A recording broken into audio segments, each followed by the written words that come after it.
Good day, class, and hello, everyone. This is your discussant for today, Althea C. Narandan.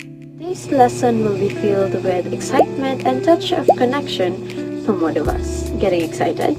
Before we dive in, let me ask you first. Is there any situation when you applied what you have learned to another situation? Again, is there any situation where you applied what you have learned to another situation? Feel free to think about it for a moment. After a moment of thinking, do you have any idea what is going to be our lesson for today? To answer that, today we're going to talk about the wonderful field of education and psychology, transfer of learning. It's something we all experience, often without even realizing it. As student and lifelong learners, understanding how learning can be transferred from one situation to another can help us learn more effectively and apply our knowledge in meaningful ways. What is transfer of learning?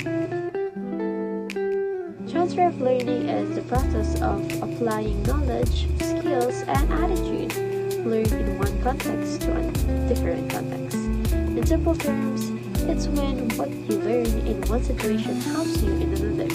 It involves recognizing similarities between contexts and adapting what was learned previously to succeed in the new context. Effective transfers depends on the factors like similarities between the contexts, the depth and initial learning, and the learner's ability to consciously apply what they've learned. This concept is essential in education because it helps ensure that what student learned is not just stored in their brain but used in real life. Why is transfer of learning is important? Increase efficiency and productivity. Applying prior knowledge accelerates learning in new situations, reducing the time and effort needed to master new skills or concepts. When individuals apply previously learned knowledge and skills to new situations, the learning process becomes significantly faster, more than efficient. This is because they don't have to start from scratch. They can leverage their existing understanding to grasp new concepts and skills more quickly. As a result, less time and effort are required to achieve proficiency, leading to increased overall efficiency and productivity. Enhanced problem-solving abilities. Transfer of learning allows individuals to approach challenges with a broader range of strategies and perspectives, leading to more creative and effective solutions. Being able to use what you already know and can do helps you solve problems in new ways. This means you can try different approaches, see things from different point of views, and come up with better solutions than someone who doesn't have the experience. Connecting seemingly unrelated things help you think more creatively and find solutions that work better and are more adaptable. Improve adaptability and flexibility. The ability to transfer learning across contexts makes individuals more adaptable to change and better equipped to navigate new and unfamiliar environment. It's important because it reflects true understanding. If you can only do something in the exact situation where you learned it, then learning is limited. But if you can take that knowledge and apply it somewhere new, you're becoming a more adaptable, capable person. It's a key goal of education and training. Here are the types of transfer of learning. Positive transfer. This happens when previous learning helps with new learning. Here's the example. Learning to ride a bicycle helps you learn to ride a motorcycle. So, positive transfer occurs when a prior knowledge facilitates and enhances subsequent learning. Second, negative transfer.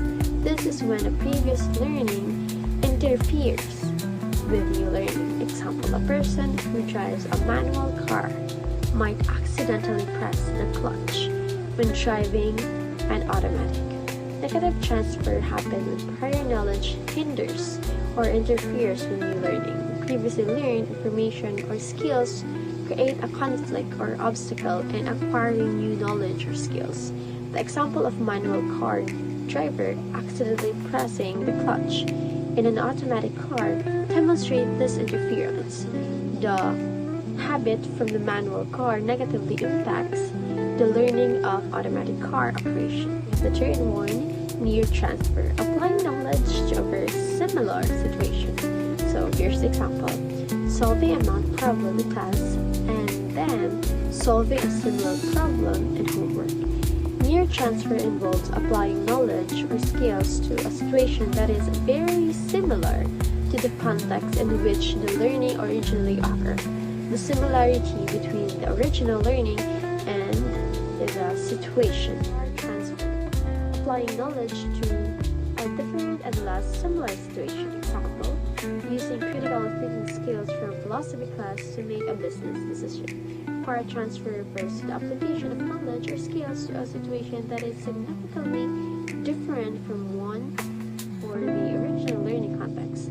The similarity is low, recognizing a higher level of generalization and adaptation. And last, we have bilateral transfer. Transfer of learning from one side of the body to the other, or to other.